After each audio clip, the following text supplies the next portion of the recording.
Hi guys! Today I would like to tell you welcome to my channel, and I would like immediately to start with I'm doing a look dedicated to Madame Pompadour,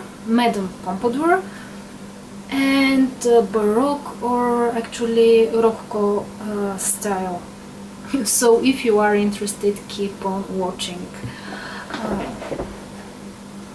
I will insert here or here, maybe here, a picture of her, a portrait of her. You can see her exuberant, lavish style. She is the most famous mistress in the world. She was the mistress of Louis XV, King of France, who was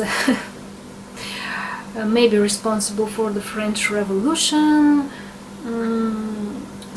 So Madame Pompadour, as you can see, as you saw on the picture, she loved those deep green colors. She was really into arts.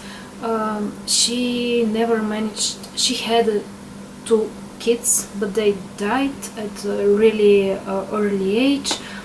So she also died very young, at the age of 42, and she had her health wasn't really the best, but she was really into art. She was very intellectual, very intelligent. She was into porcelain, she was into architecture. She helped publishing of the Encyclopedia of Diderot in France. People accuse her of making many wrong decisions concerning the state of France, but actually that means that she was working as a governor, a ruler of the state, so she was very interesting figure. But what I'm more interested in was that beautiful Rococo style, and of course I'm doing it more modern. I'm usually, people, when they want to do it literal, they wore those wigs, white on their faces, a lot of pink all over their cheeks till their jawline. They wore velvet patches imitating beauty marks all over the face. I strongly suspect that they use it for some kind of a secret language. For example, if you're cheating to your husband and you want to tell to your lover that your husband is going to be out this evening, you're gonna put your patch on your left cheek. I know that they use that kind of secret languages at that point. So there, it was very complicated art actually. The way they painted, people right now represent it really cheap, because of course you can't afford to spend $500,000 on diamonds in your hair and dress, and that's what they actually did in the past. They will hire a real artist to make their hair, to paint their face, to put the special stones in their hair, precious stones, the clothes, that kind of fabrics. Everything was handmade, everything was extremely expensive. Usually 26 women were sewing one of those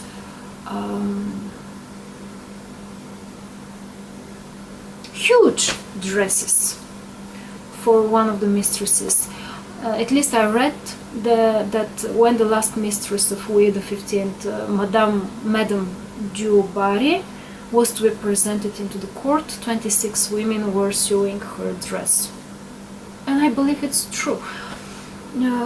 So that's why I'm not really... It always looks really cheap when you try to get something so real, so expensive, and you don't use the real materials. They had diamonds on their shoes. The silk was like the most expensive in the world. I don't know if they even produce that kind of a silk anymore. That's why Mm, I will insert here another picture, very typical for the Rococo period, so that you can see the colors that they use. And I will use that kind of colors. I will just do an impression of Rococo style. On the other hand, if you're not trying to be literal and to do the wigs, the clothes, everything like the original, you can draw, of course, and you want to draw, to do a very artistic makeup look for like 6, 7, 8 hours.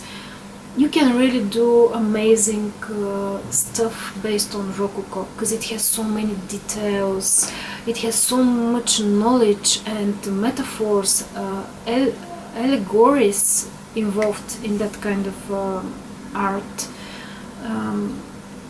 But I don't have that much of time, and I'm not a huge fan of drawing my whole face into paint. So I will use Blood Sugar palette. I will start with it. The favorite color of Madame Pompadour was purple. And so I will start with Cavity, with a little bit brighter purple.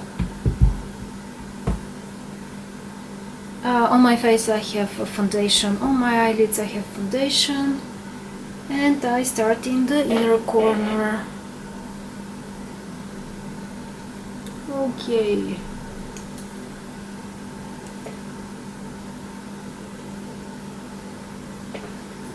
Then I'm dipping into the real purple, root canal.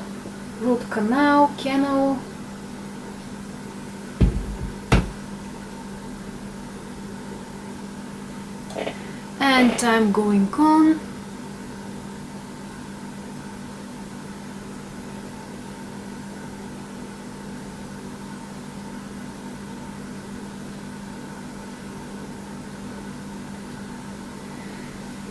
And then I'm going into Blood Money. I want to show you something, guys. Now this color, mint condition with gold, is like the most used color in Baroque and Rococo style. They really loved that kind of a bluish greenish color, but I am dipping into heavy weighted.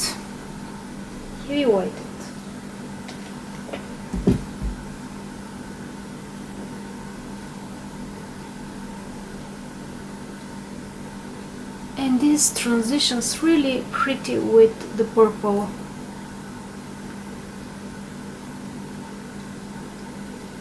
Because they're both core shades, even if they're really not similar, purple and green. And then I'm dipping into a warmer green, into the Crocodile Tears. Such a great green, really like a grass. Beautiful green, deep green, exactly like the dress of Madame Pompadour.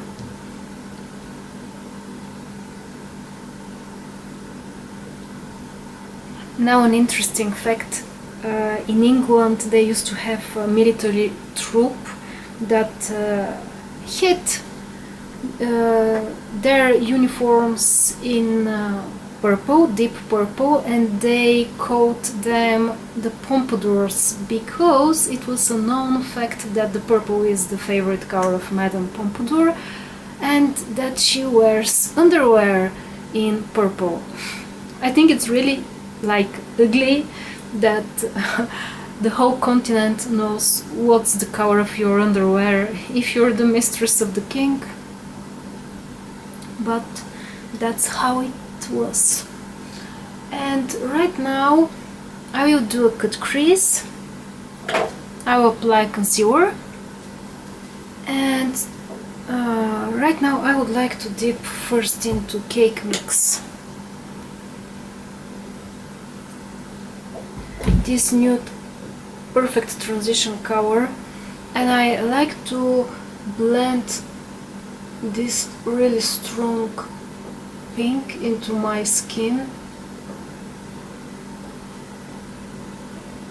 because in those Baroque Renaissance styles everything is so effortlessly blended.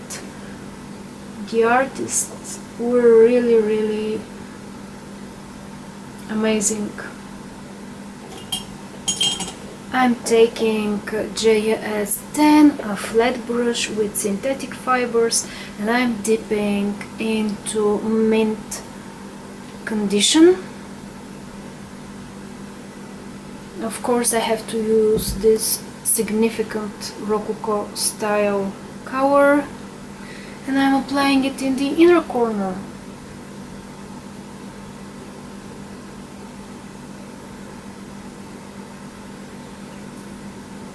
And now to make this color pop, to stand out, I'm dipping into sweetener.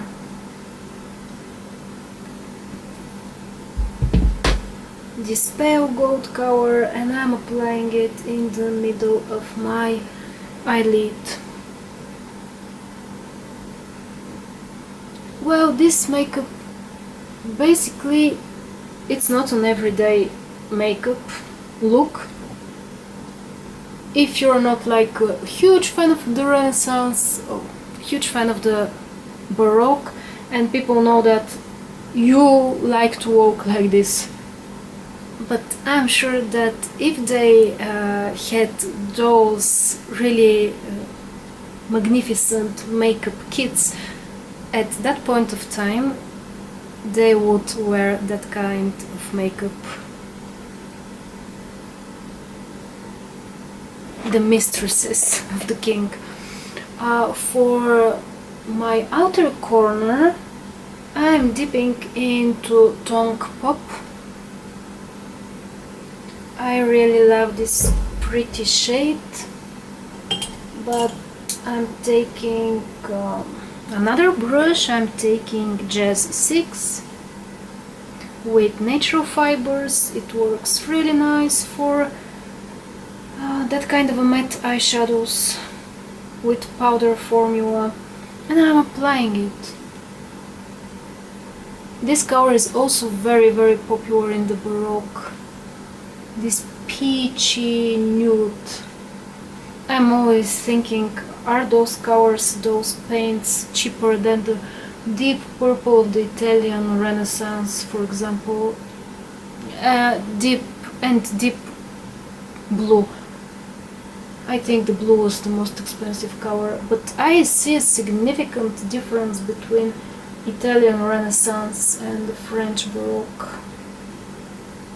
I will dip into Cavity again.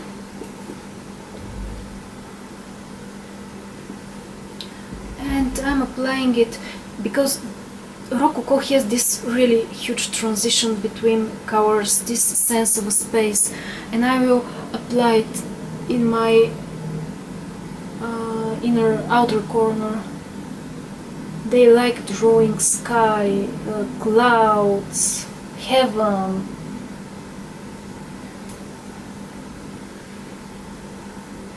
So they do that kind of transitions.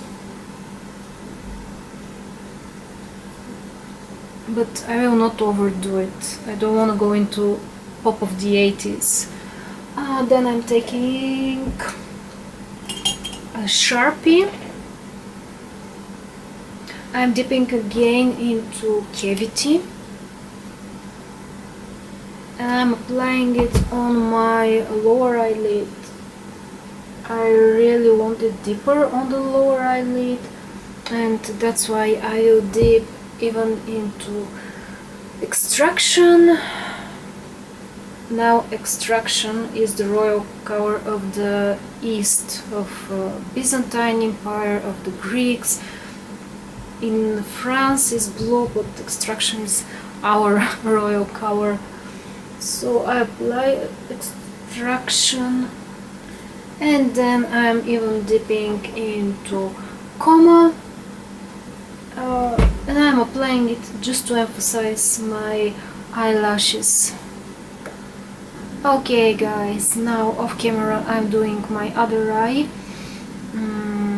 I will do like mascara for sure, and eyeliner. You will see, I will do a little bit of eyeliner just to stick my fake eyelashes on it, and I'll be back with you. Okay guys, so the colors are so vibrant that I decided to not to apply fake eyelashes, just so that the colors are more visible. But I also want to apply highlighter under my brow cavity floss. I will do cavity floss. So with a huge brush with synthetic fibers, JS11, I'm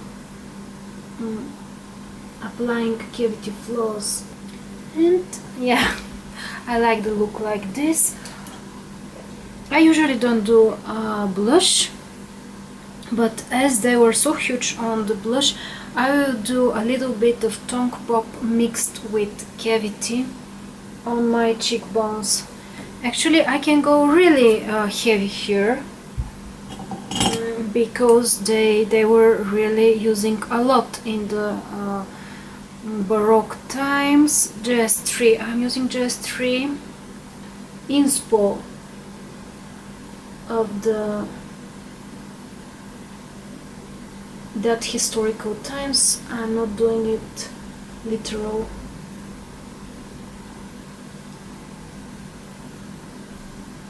Look how cute it looks. Yeah, this is a lot of blush for the contemporary time, but compared with what they were doing, it's not that much. So I'm blending it with a huge brush, JS1. This brush is so good, so soft. For the highlighter I'm using the Cavity Skin Frost palette, the iconic JS4 brush, and I must dip into Candy Frost. I think the Baroque pink was more of a nude. It has like a nude undertone. This is more of a like after the Chemical Revolution color, and I'm applying it on my cheekbones. Now I will apply it on my forehead as well, on the temples. Were those parts called temples? Because it's Baroque, we have to go over the top. And now for my lips. They had, at least on the drawings, they had also pinkish lips, as if they have some kind of pomade, lipstick on them. But I will use a nude. I will do a naked body, a nude shade that is almost invisible on my lips, but I like to use it when I'm applying a gloss on the top of it. It just performs so much better with gloss on the top. Right now you can see the color of it because I have so much pink on my cheekbones.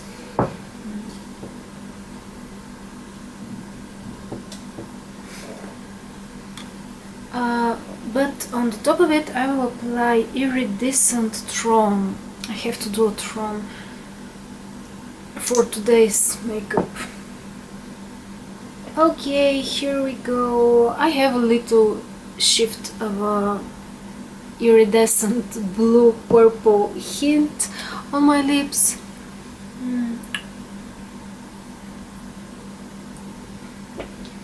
Yeah. So yes, my makeup is complete. Thank you for being here with me.